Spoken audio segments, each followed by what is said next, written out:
Simmer House apresenta uma história escrita por Jamil Simmer, para quem sente o mundo com mais intensidade. Durante muito tempo, eu fui refém da culpa. Não aquela culpa barulhenta que grita e esbraveja. A minha era silenciosa. Ela se infiltrava devagar. Grava as minhas rotinas, como se sempre tivesse de não estar onde eu deveria, de não ser quem eu achava que precisava. Era uma simples mensagem, de esquecer compromissos importantes, de olhar para uma pilha de tarefas e me sentir esmagado antes mesmo de começar. Eu vivia me desculpando pelos atrasos, pelas ausências, pelas respostas dadas com dias de atraso, pela confusão que eu causava nas pessoas que me amavam, tentando entender por que eu parecia tão presente e tão ausente ao mesmo tempo. Quando você cresce ouvindo que precisa se esforçar mais, ter foco, ser mais organizado, sem que ninguém perceba que a sua mente funciona por outros caminhos, a culpa se torna parte da sua identidade. E essa é a parte mais cruel do TDAH não tratado. Ele molda a forma como você se enxerga. Eu não me via como alguém com um transtorno. Eu me via como preguiçoso, bagunçado, desinteressado, inconstante. E é muito difícil construir uma vida saudável quando você acredita que é uma decepção ambulante. Aos poucos, sem perceber, comecei a me comportar como aquilo que achava que era. Se eu não conseguia ser constante, então para que tentar? Se eu esquecia tudo, por que planejar? Se ninguém me entendia, por que me abrir? Comecei a me esconder. Por dentro, principalmente. Aprendi a sorrir para que ninguém fizesse perguntas. A fazer piadas com a minha desorganização para não ter que lidar com o julgamento dos outros. Criei uma versão de mim que funcionava socialmente, mas que me consumia por dentro. Eu era aquele amigo engraçado, criativo, cheio de ideias mirabolantes, mas que nunca entregava nada até o fim.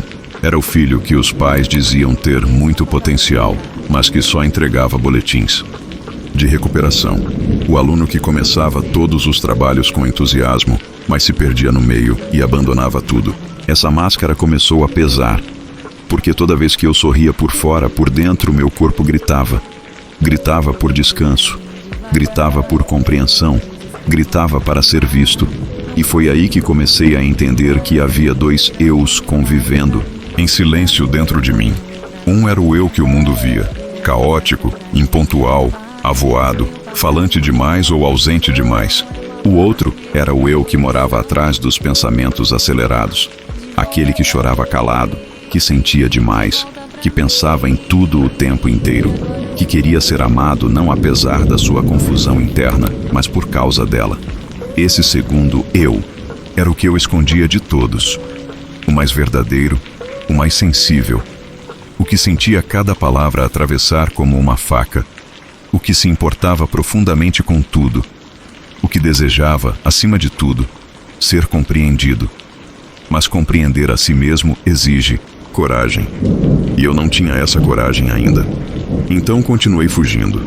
Me envolvi com pessoas que validavam a versão superficial de mim.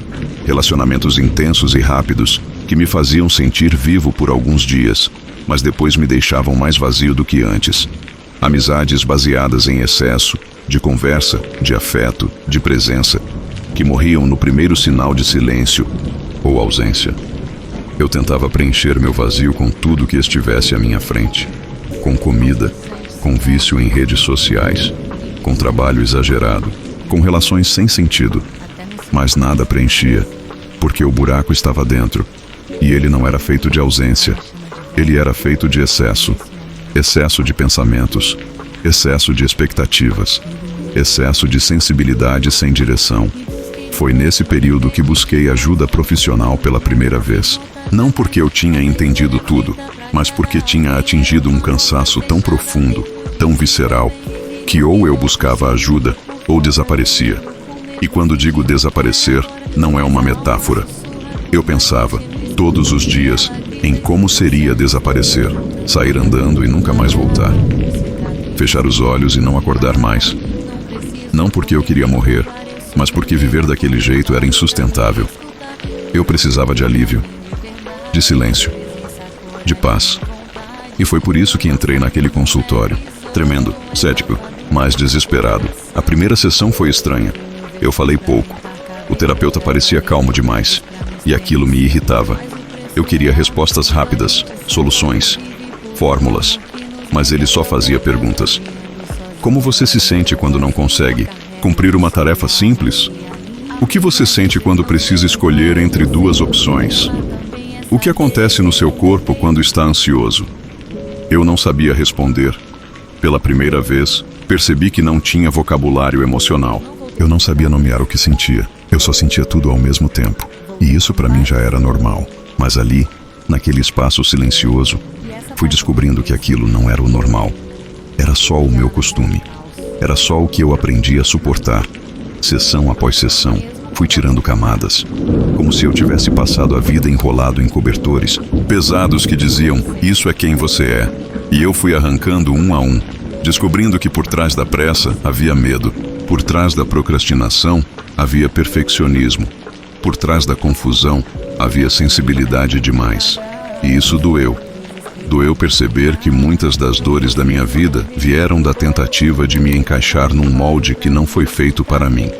Que meus pais, por mais amorosos que fossem, me educaram tentando moldar um cérebro que eles não compreendiam. Que meus professores me rotularam como desatento sem nunca se perguntarem o porquê. Que meus amigos me julgaram distante, sem saber o caos interno que me impedia de estar presente. Mas também foi nesse processo que comecei a me libertar. Não da dor. Ela ainda estava ali, mas da obrigação de ser outro, de me adaptar a um mundo que nunca se adaptou a mim.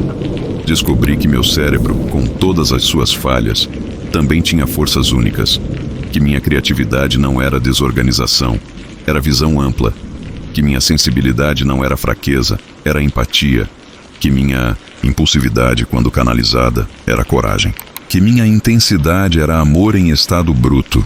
E isso começou a mudar tudo. Comecei a falar sobre meu TDAH com mais honestidade, com amigos, com familiares, com pessoas próximas. Alguns entenderam, outros não. E tudo bem. A diferença agora era que eu não falava para ser compreendido. Falava para ser verdadeiro. Falava porque esconder quem eu era me matava um pouco todo dia. Falar sobre minhas dores me salvava, me curava. E sem que eu percebesse, começava a curar outras pessoas também. Fim de mais uma história Simmer House. Escrevemos para curar. Obrigado por sentir junto. Me busquei no outro, me perdi demais. Fui ficando muda, sem nota jamais. Cada escolha feita pra agradar.